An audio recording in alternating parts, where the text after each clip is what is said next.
We have been treated to 14 goals in the last two matches played at the Camping World Stadium, so let's hope for more of the same when we kick off in just under 1 hour's time.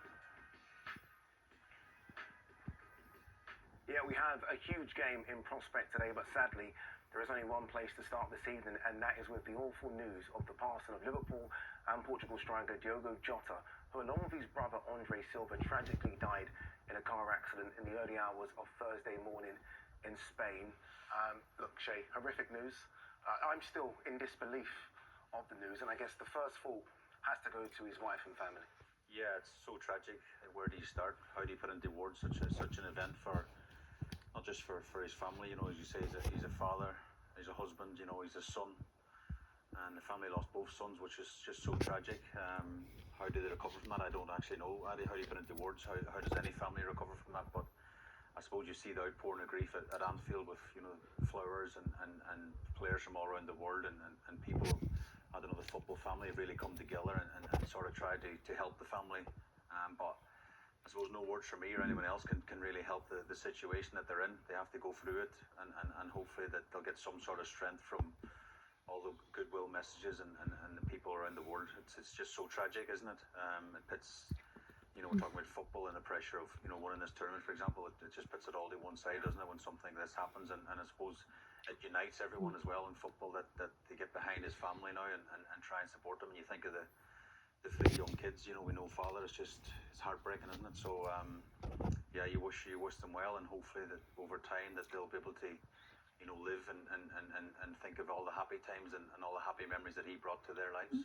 And I guess, Gleb, no one, and rightly so, no one's going to be talking about the football side of things, and they won't for weeks and months, but we've lost a player, and his brother as well, Andre. We've lost a player in Diogo that was at the peak of his powers, starting for Liverpool, starting for Portugal, only 28. So the footballing world, the footballing side of things, have lost someone so big as well. Yeah, someone of really talent, no? With a long career to produce a lot of like titles from Portugal or for Liverpool, for other team. Also his brother. Unfortunately, it's really sad news for everyone fan the sport. No one want to see that, especially for talent kid when he can grow up and show a lot of stuff. It's this week has been tough for everyone, especially for the family. I get awards also. I think the families has to be super strong on that part, you know. But it's really like a sad news for everyone from the sport. I've been watching so many interviews in the last sort of 24 hours from Diogo, and one thing was clear, that one of his best friends in football was Ruben Neves, who plays today, obviously very close with Cancelo as well, from that Portugal side. How difficult is it going to be for those two players today? Well, they're very difficult. I had a similar situation myself. I lost my good friend Gary Speed, and that day I was told I had to play Swansea away the same day, and I felt it myself as what Gary Speed would have wanted me to play, and I'm sure Ruben Neves and Cancelo will be thinking this is what Diego would have wanted for me to play in this game, to represent him, to be proud for, I suppose, the people of Portugal, because he was an international. You know, the highs that he's been through in the last few weeks. He got married 2 weeks ago. He won the Premier League with Liverpool. He just won the Nations League with his country. I mean, the highs of life, I suppose. He was at the very peak of that, and then to taken away so tragically, you know. So for the two guys, Cancelo and of course Neves today, to play in this game, I think they'll want to do him proud, and I'm sure he's very much in their minds tonight in this game. As expected, so many tributes from around the world. I mean, we can see a few here. They're not just coming in from the footballing world, they're coming from all over. Yeah. From not just sports stars as well, but obviously, look, I guess the ones that have probably had the most impact have come from his fellow Liverpool players. As you can see there, Virgil van Dijk, saying stuff, Trent Alexander-Arnold as well. And one that did come through was from his Portugal captain, Cristiano Ronaldo, who said this. And he said, look, doesn't make any sense. Just now we were together in the national team. Just now you were married to your family, to your wife and children. I send my condolences and wish them all the strength in the world. I know you will be with them. Rest in peace, Diogo and Andre. We will all miss you. Oh, man. It's going to be difficult, isn't it, for everyone?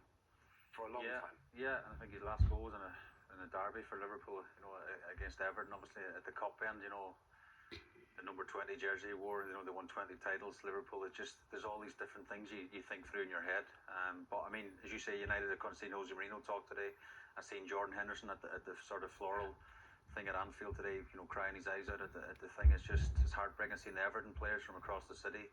You know, they're all supporting his family, and it's just heartbreaking, isn't it? I don't know what else you can say to it, but you just hope they find some sort of comfort in the outpouring of grief from all around the world.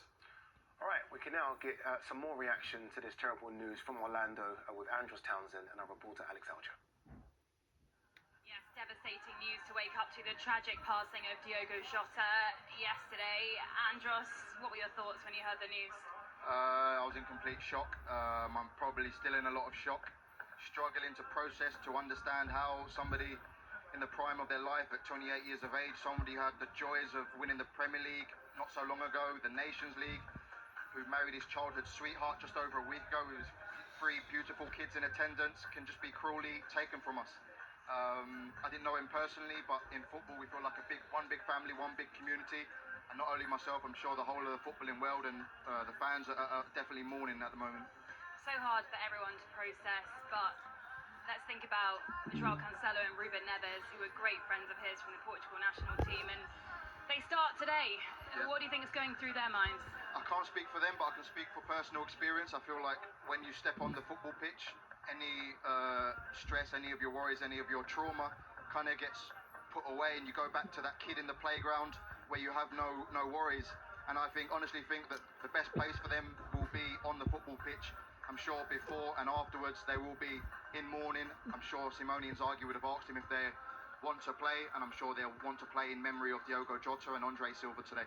So do you think when they get on the pitch for those 90 minutes, they'll be able to just block it out? They won't be able to block it out, but there's so much going on that naturally you're able to focus a bit more and focus on the game, and I'm sure it'll be an escape for them to get out on this pitch and just to do what they love doing. Thank you for your thoughts, Andros. Thank you. Yeah, sadness being felt all over the world for the loss of Diogo Jota and his brother Andre Silva, who were both tragically killed in a car accident in Spain yesterday.